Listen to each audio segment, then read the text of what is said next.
Good morning / afternoon, everybody. So we're going to do a Q&A, but before we do that, we have a new feature that we're going to announce and show off for all of you. It is called Artisans, and I'm going to get started. So essentially, artisans are special NPCs who help the player by lending their skills as craftsmen. We're going to show kind of a first concept of one of the 3 artisans you can get throughout the game. This is the blacksmith. So I'm going to be pausing this throughout so I can, because I like to talk. I'm chatty. So blacksmith is one of 3 who joins you. The jeweler and mystic are the other 2. And as you move through the game, you will encounter these various artisans, and they can join you on your adventures. So you don't start the game with access to artisans. You earn them along the way. So artisans, essentially, as you encounter them, they'll have different problems that they need solved, or issues that they need to get into, or things that they need from you. So once you basically perform these quests for them, help them out, and earn their loyalty, they'll join you and follow you throughout the world of Sanctuary and essentially lend their skills to try and help you. And the idea is that we wanted this entourage of followers and people who essentially move through you with the world and gather around you as they would gather around a hero. So the other thing is, we really knew we wanted to add a crafting system to Diablo, but we didn't want a system that required the player to spend an enormous amount of time in town. We didn't feel really good about the idea that the player would be in town, banging on an anvil, working out a daily living, while simultaneously trying to save the world. It seemed discordant with the game, and it also seemed kind of contrary to the real action game pace of Diablo. So we loved this idea, though, that you would have these people with you who could essentially do these jobs for you, and that you can direct kind of their progress. So here we see the blacksmith has moved into town. He's got his cart all set up, and he's ready to go.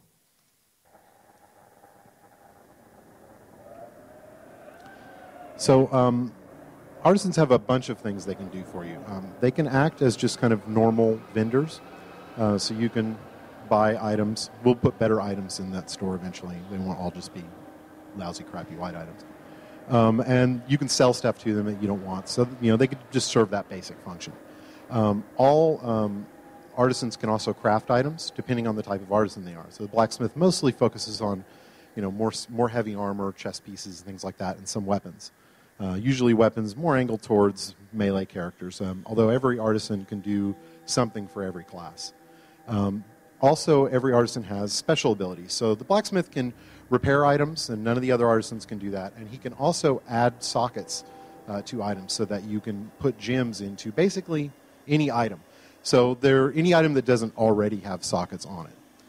So the way that works is basically if the item doesn't have sockets on it, and it's one of the items that he can add sockets to, he's got certain types, like he can do chest pieces or belts and things like that, then he can add sockets to it. So you can pretty much have gems on almost any item, regardless of quality.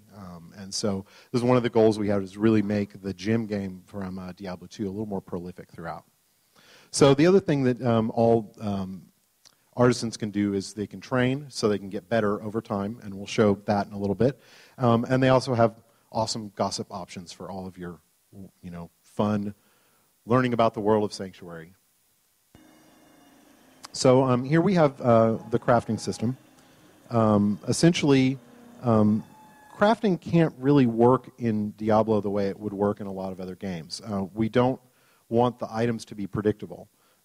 So what we've done is do a system that has a little bit of predictability to it, but still has a lot of randomness. So as we look at this item, if you can make out, which you may not be able to make out from out there, but essentially it is a dagger. It has a kind of a set range of damage that it does, but it also has 2 random properties. So every time you craft this item, it's going to give some random properties. So as you find different kinds of recipes, as your artisan levels up and gains more access to different recipes, they'll have different combinations. Some have more predictable combinations than others, but they all have some element of randomness to them. So the idea here is, to follow the Diablo item game. We don't want you to know exactly what you're going to get, but we did want crafting to give you a little bit of control so that you can kind of angle towards what you want. So we're going to kind of craft several items here. I'm going to make sure I'm not screwing up my script.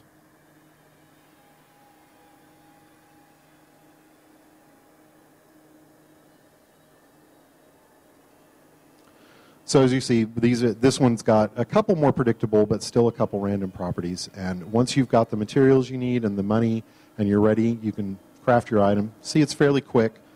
And you can even queue up multiple items and then go and come back, and they'll have them all done for you. All right, so the next thing we're going to show after we put on our cool items that we just made is the socketing system.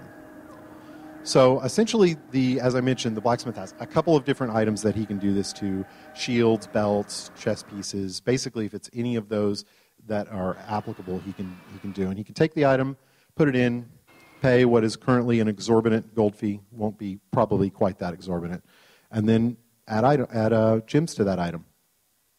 So pretty straightforward. So the crafting system is driven by materials, and those materials are gained primarily through salvage. So the salvaging system basically allows you to take any items that you don't want and put them in this cube-like device and break them down into essentially crafting materials. So this has a couple of cool aspects to it. You can do this anywhere.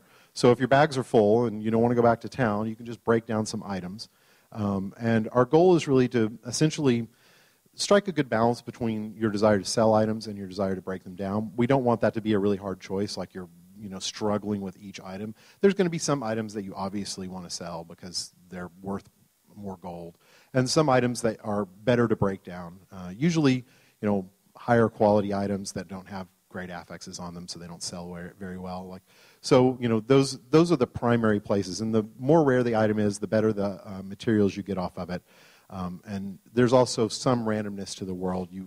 There's some items that can be gained through drops, and there's some.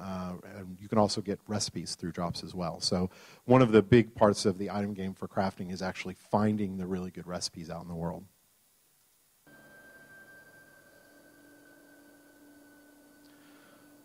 All right, so the next thing we're going to show you is how Artisan upgrades. This is my favorite aspect of the Artisan feature. One of the things that most crafting systems don't have is a visual element. We do with almost everything else. As you get better as a player, your skills look cooler and your armor gets better, and we tend to visualize almost everything about your character getting better. But in most games, crafting is not one of those things that you get a visual indication. You just get usually something in the UI. But because artisans are characters in the world, we can visually show them getting better over time. So the other thing we wanted was the leveling up process to be fairly easy. So as you see, this is actually about as quick as it is. It doesn't take very long to level a guy up once you have the materials. It's actually acquiring the materials, which you do by going out and fighting in the world. So again, we wanted the process of, let me move that forward. We wanted the process of crafting to be mostly focused on combat. We didn't want you, again, to spend tons and tons of time in town. We wanted you to go out, kill monsters, find materials that you want, find items that you want, find items that you're going to break down, and always be wanting to get back out into the world and fight more. So this is an example of the blacksmith once he's fully upgraded. And every artisan will have several levels of kind of visual upgrades that they get throughout the game world. So that is pretty much the artisan feature. The only thing left is for us to, I can't really do a video where we don't kill something. It doesn't feel right. So there we go, there's our killing. We're using our crafted items and we're killing goats and we're staring at rainbows. And that is Artisans. Pause this at a good spot. Thank you very much.